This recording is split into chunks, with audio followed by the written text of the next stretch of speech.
Is the Google Pixel 8 Pro still worth buying in 2024? Well, in this video, we're going to find out.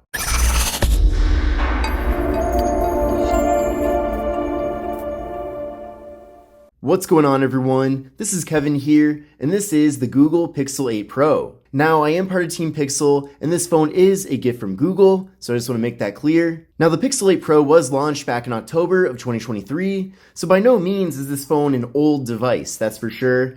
And I think making this video, some people might wonder, why am I making this at this point when the phone is still relatively new to the market? And that's mostly because I've been having a lot of people ask me if this phone is still a good option, especially considering that there are so many other new smartphones that have launched, and especially in the flagship segment, since this phone was originally released. Now, the good news is that Google has incorporated quite a few things into this device that especially make it stand out amongst the competition, and I'm looking forward to getting into all of that here in this video. Now, the first thing I want to talk about is pricing and availability for the Pixel 8 Pro. Now, this phone is still being offered at the full MSRP at the Google Store. So this phone is being offered for $999. So for many people, that might be a lot of money. Now, if you are looking to save a little bit of money, I did notice that on eBay, this phone is being offered for around $600 open box. So you might want to consider getting it open box or even getting it used, because typically phones like this especially age really well, but at the same time they do take quite a bit of depreciation. So you might want to consider your open box or used options instead of buying this phone brand new. But of course, if you do want to buy it brand new, you certainly still have that ability, and I will be linking to it in the video description so you can take a look. Now, before we get too far into things here with the Pixel 8 Pro, let's see what all comes included in the box. Now, here's the box. There's a photo of the phone right up front there. It is a pretty slim box, and the reason for that is because there is no USB wall adapter included. We do, however, get a USB OTG adapter. We're also getting a double-sided USB-C cable for charging and data transfer. And then we're also getting this packet here with some literature. Now, with the Pixel 8 Pro, we're getting a very large 6.7-inch display. And this display does feature Corning Gorilla Glass Victus 2. So that does make it extra durable. In addition to that, we are getting LTPO AMOLED technology here with the display, and the phone does feature a 120Hz refresh rate. As far as display resolution goes, it is 1344 by 2992, so super high resolution. And then you can probably tell already just by looking at this display how bright and vibrant the colors are here. And then we're also getting excellent viewing angles as well. So definitely compared to really any other flagship smartphones out there, this device really has one of the best displays I've seen. I especially appreciate too how bright it gets, and especially in outdoor situations.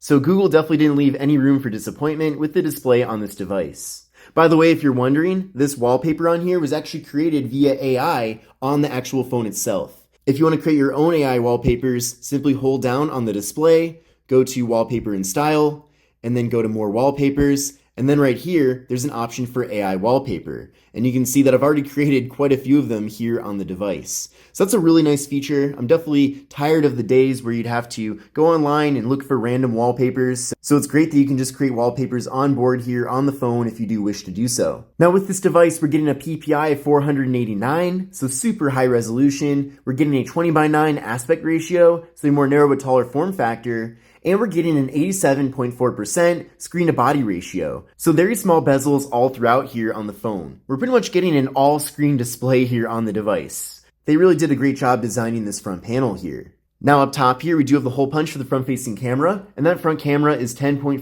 megapixels. Now internally, with the Pixel 8 Pro, it is offered in multiple storage configurations, and keep in mind that there is no microSD card expansion. So you are stuck with the amount of internal space that the phone does come with. Now, this particular version of the phone does come with 128 gigabytes, and there are other options with higher storage configurations. Now, I do feel like for a flagship smartphone in 2024, 128 gigabytes is pretty much the absolute bare minimum. I feel like this phone should have had 256 as the base storage configuration, just because apps are so big nowadays, seriously. And then also with the way that people are going to be using this phone, since it is meant to be a pro device, they're going to be taking a lot of 4K video most likely, a lot of pictures, all of that. And having a lot of internal space definitely makes that a much better experience because you're not always looking to offload your content onto the cloud or even completely off the device in general. Now, I don't think it's necessarily a deal breaker that the phone comes with 128 gigabytes of storage, but just consider how much storage you're using on your current phone and then decide accordingly. Now with the Pixel 8 Pro, we are getting wireless charging, and what's especially awesome about that is that it actually wirelessly charges at up to 23 watts. Now keep in mind though, to get that full wireless charging speed, you are going to have to actually use a wireless charger that is compatible with that. So something to remember there. And then with this device, we are getting both face unlock and an in-display fingerprint sensor. So let's try that right now. So very fast and responsive. Let's try that one more time. So a really good fingerprint sensor here on the Pixel 8 Pro. Now on the back of the device, we're getting a triple camera setup, we're getting a 50 megapixel main camera, we're getting a 48 megapixel 5x optical telephoto camera, and we're getting a 48 megapixel ultra wide angle camera that can capture images at up to 126 degrees. If you're watching this video, then you're probably already very familiar with the excellent reputation that Pixel devices have when it comes to their various cameras. And that's because of a combination of excellent camera hardware, but also really well optimized software. They're using the best of AI and machine learning to make sure that you're getting the best looking photos with the phone. And in many ways, it'll first take the photo and then it'll use AI to figure out how to make that photo even better. So here's how things look with the main camera. Then from there, we can go over to 0.5 to access the ultra wide angle camera. And then with that, we can fit a lot more content into a single frame. And then you can see right here, this button where it says 5, that is to access the telephoto camera. Now, I am indoors in my office, and because of that, I don't really need 5x zoom, but you can see even when using that on this plant, we're getting very close up here and things are in really good detail. It really looks excellent. So in many ways, despite this phone not having a dedicated macro camera, the telephoto camera pretty much takes care of that feature anyway. Now then from there, we can go over to portrait mode to get those nice blurred out backgrounds. I also like that there are multiple zoom options for portrait mode, so you can zoom in at 2x here or 1.5x. And then flipping around the front-facing camera, there's me right there. We can capture portrait selfies, and then also we can capture standard selfies as well. And there is an option here where it says 0.7 to crop out slightly, so if you are taking a group selfie, that feature is really convenient for that. Now when it comes to video recording on this device, we are getting support for 4K video with both the front and rear cameras at 60 FPS. One omission that we're not getting here though is 8K video. Now I know a lot of people don't really care about recording video in 8K, but Samsung does offer that with their flagship devices. So that is maybe one potential shortcoming, but I feel like for most people that's not really that important of a feature. The camera quality is still very competitive with the other leading smartphones out there. So if you are concerned about the cameras at all, then definitely don't be because they're really good on here. Now with the Google Pixel 8 Pro, we are getting 12 gigabytes of RAM paired up with the Google Tensor G3 processor. And my experience with the G3 has actually been quite good. This phone performs really smoothly, nice and fast. Also doesn't heat up too much, so I appreciate that as well. And then I did also run a benchmark test using Geekbench 6, and I'll show you the scores in that test right now. But basically, I got a single core score of 1754 and a multi-core score of 4492. So what I recommend doing is running this test on your current phone and then compare your scores to these scores to see how the Pixel 8 Pro compares to your current device. Now with the Pixel 8 Pro, we are getting a very large 5050 mAh internal battery, and then this phone is compatible with up to 30 watt fast charging.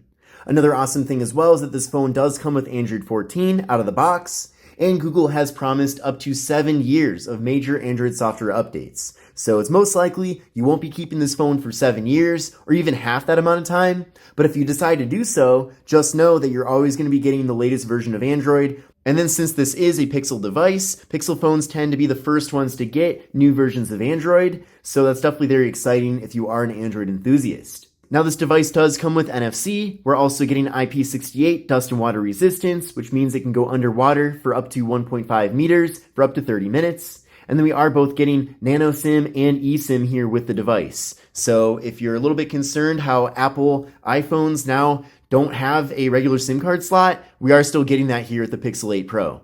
Another cool bonus feature with this phone as well is that it does actually have a thermometer located here on the back of the device. But taking a closer look at the hardware of the phone, of course we have metal on the sides. We also have glass in the back in addition to the front of the device. But on the left side of the phone, we just have the slot for the SIM card. Then on the right side, we have the power button, volume up and volume down. And then up top here, we have the noise canceling microphone. And then on the bottom of the device, we have the microphone, USB-C port for charging and data transfer, and the speaker. And then on the back of the device, we have the camera module along with the flash and thermometer, Google logo, and that's pretty much it. Now overall, I'm actually pretty happy that this phone does have a matte finish on the back of it, just because you can see it doesn't pick up quite as many fingerprints compared to a phone that might have a glossy back. But in conclusion, I do think the Pixel 8 Pro is a very competitive device, even at this point in 2024. I am very excited for the Pixel 9 Pro, but I think until then, this phone will definitely hold me over. But I hope you enjoyed this video about the Google Pixel 8 Pro. If you liked it, definitely give it a thumbs up. But this is Kevin here, and I will see you in the next one. Take care and have a great rest of your day.